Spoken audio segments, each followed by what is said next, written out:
आज जो मैं आप लोग को बताने जा रहा हूँ वो सिर्फ एक कहानी नहीं बल्कि 85% भारतीय की भावना है। और ये भावना है एकता, अखंडता और समानता की। और इस भावना को वही लोग समझ सकते हैं जिन्होंने अपना इतिहास जाना है। आज की इस वीडियो को जो पूरा नहीं देख सकता वो सच्चा अम्बेडकरवादी हो ही नहीं सकता है, क्योंकि ना तो उन्हें संविधान से मतलब है और ना ही भारत के लोकतंत्र से। अब बात आ गई सच्चे अम्बेडकरवादी की, तो मुझे पूरा विश्वास है आप लोग इस वीडियो को बीच में छोड़कर जा ही नहीं सकते हो। और हाँ, कल तक मैं यूट्यूब पर एक फोटो पोस्ट करूंगा जिसमें बताया जाएगा कि कितने अम्बेडकरवादी ने वीडियो पूरी देखी है। अगर परसेंटेज कम रहा तो मैं तो समझूंगा कि वीडियो कोई और ही देख रहा है, इसलिए वीडियो को पूरा देखिएगा। और इस वीडियो में आप लोग को इतना रुकने के लिए इसलिए कह रहा हूँ कि मेरा यकीन मानिए, इस वीडियो में हिंदू राष्ट्र की ऐसी सच्चाई को बताने जा रहा हूँ जो हम बहुजनों से छुपाई गई है। अपना फोन को रोटेट करके दिल थाम के बैठ जाइए, क्योंकि आगे जो बताने जा रहा हूँ उसे सुनकर आपके रोंगटे खड़े हो जाएंगे। क्या भारत बन जाएगा हिंदू राष्ट्र? क्या हमारे इस संविधान को हटा देंगे मनुवादी? हिंदू राष्ट्र का बन गया संविधान, और उस संविधान में क्या लिखा है बहुजनों के बारे में, जिससे सुनकर भीम आर्मी गई है बौखला। इस हिंदू राष्ट्र के संविधान पर ऐसा क्या बोले चंद्रशेखर आजाद रावण जिससे पूरे भारत में मचा हड़कंप? क्या मनुवादियों और बहुजनों के बीच होगा घमासान युद्ध? और क्या बहुजन लड़ेंगे अपने अधिकारों के लिए? जिस आजादी के लिए बाबा साहेब ने अपना संपूर्ण जीवन समर्पण कर दिया, क्या आजादी वो हमसे छीन ली जाएगी? क्या बाबा साहेब अम्बेडकर का भारत का सपना पूरा नहीं होने देंगे मनुवादी? अगर आप इस वीडियो के यहाँ तक आ गए हैं तो मैं समझ सकता हूँ कि आप इस भारत के लोकतंत्र और भारत के संविधान को लेकर काफी जागरूक हैं। हमारा पहला सवाल, क्या भारत बन जाएगा हिंदू राष्ट्र? उससे पहले हम जान लेते हैं कि हिंदू राष्ट्र होता क्या है। हिंदू राष्ट्र का पहला विचार मानता है कि भारत का सांस्कृतिक ऐतिहासिक आधार पर हिंदुओं का देश, या फिर एक ऐसा देश जहाँ सिर्फ हिंदू निवास करते हों। और मेरे भाई, ये कभी संभव नहीं है, क्योंकि भारत एक धर्मनिरपेक्ष देश है, जिसका मतलब है कि राज्य की किसी भी धर्म को आधिकारिक रूप से स्वीकार या बढ़ावा नहीं देता हो। जहाँ अनुच्छेद 25 से 30 के तहत सभी नागरिकों को धार्मिक स्वतंत्रता और अल्पसंख्यक को अपने धार्मिक,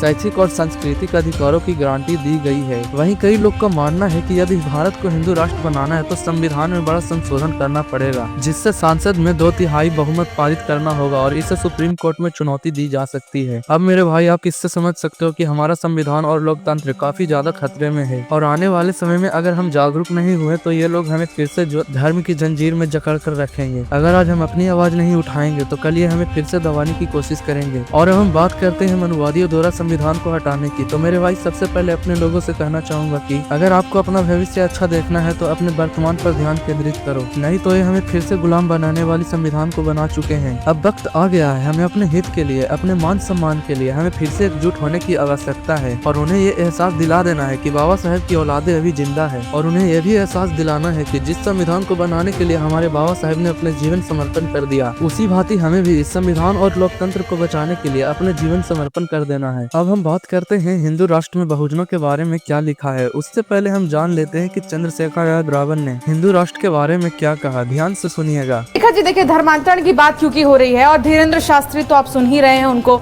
तो उनकी इस सोच को, हिंदू राष्ट्र वाली सोच को से आप कितना इत्तेफाक रखते हैं? बस ये बहुत अच्छा सवाल किया आपने। क्या आप संविधान के खिलाफ हैं?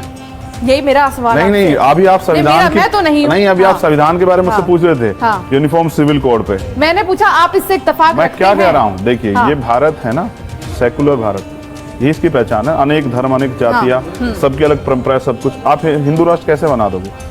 और वो हिंदू राष्ट्र का एजेंडा क्या है आप पे? एक बड़े, अब हमने तो सीजीआई साहब को सुना, उन्होंने कहा आप एक हिंदू गांव भी बना के दिखा दो, उसकी क्या विविधताएं होंगी, उसको किसको क्या अधिकार होंगे, यही बता दो आप। उसमें कौन ऊपर बैठेगा, कौन नीचे बैठेगा, कौन।